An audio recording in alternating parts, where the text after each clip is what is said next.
At Monday night's Pueblo City Council meeting, the first since revelations published in the Pueblo Chieftain that 3 city council members, Amy Naraki, Sandy Daff, and Chris Kaufman, took part in illegal email meetings, city council chambers were full and emotions were high. The biggest fireworks were created when one of the people mentioned in those emails, Pueblo trash hauler Frank Cortez, said that he felt personally targeted and disparaged in emails between the 3 council members and County Transportation Director Greg Severance, and said he would respond by taking action.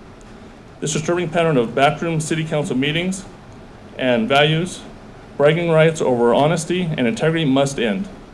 This is not the first of questionable practices. Your secret agendas ahead of public dialogue and corruption must cease. I opened with how did we get here, but it really doesn't matter because we are here. Becky and I conduct business upfront, not in secret. So that leaves me with only one option. This stops here and stops now. My wife and I serve notice that we are leading the effort to see Amy Naraki, Chris Kaufman, and Sandy Daff recalled. Councilmember Chris Nickel, who had previously called out the trio for allegedly having secret meetings, joined Cortez and members of the audience who showed up to share their frustrations about council. I think it's telling to go back and review these emails. I went back and looked at a few of them the other night, and there's more than I could spend time going through. But it's very disturbing, actually, that council will be operating almost in the format of a shadow government, is what I consider it to be. Now, Pueblo is taller than this type of a grade school activity. These remarks made belittling Frank and Becky Cortez are insulting and degrading. They are owed an apology. If you need somebody like a county person to advise you through secret meetings via electronic media, step aside. You're not fit to do the job. Kaufman, Daff, and Naraki responded to the frustrations, some by defending their own actions and others by admitting mistakes. I also would like to address the core request that led to the release of city emails to the media. First, I would like to apologize to everyone for the very sophomoric language that some of them contained, and for my clear lack of good judgment in not exercising a proper filter on city email. For that, I am very sorry.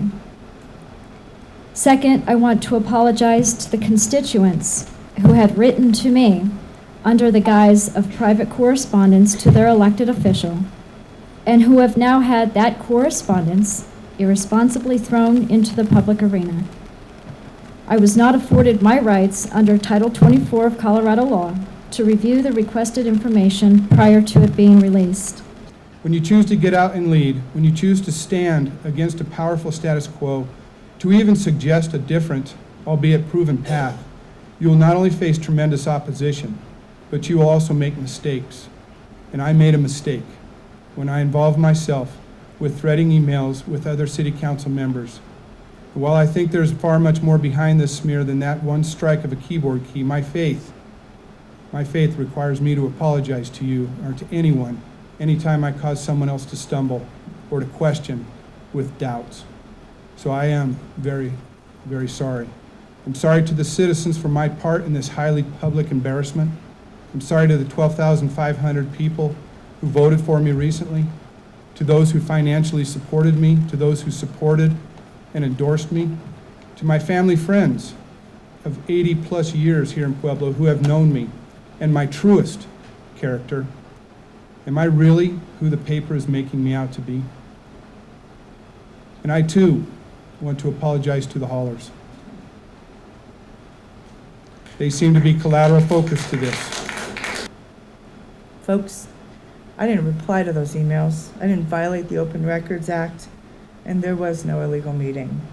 I backed away when it became clear that a policy decision was occurring. But above and beyond that is the fact that the public feels that they were betrayed. Our partners, including Petco, Urban Renewal, the Chamber, a respected local hauler, the Italian American community, Heck, pretty much everyone in town feels betrayed by the contents of these emails, some of which I was included in and others I was not. And, you know, I'd also like to issue a special apology to our staff. It's tough being a city employee. It's even tougher when your council is in a state that it is today. All I can possibly say to the people of Pueblo and to our partners is that I'm sorry. To the people who did and continue to stand behind me, I just want to say thank you. I know that I will have to work twice as hard now to gain or regain the trust of the citizens and partners that I value so much. The people who know me know that I'm a good person. They know that I'm working hard, trying to improve Pueblo.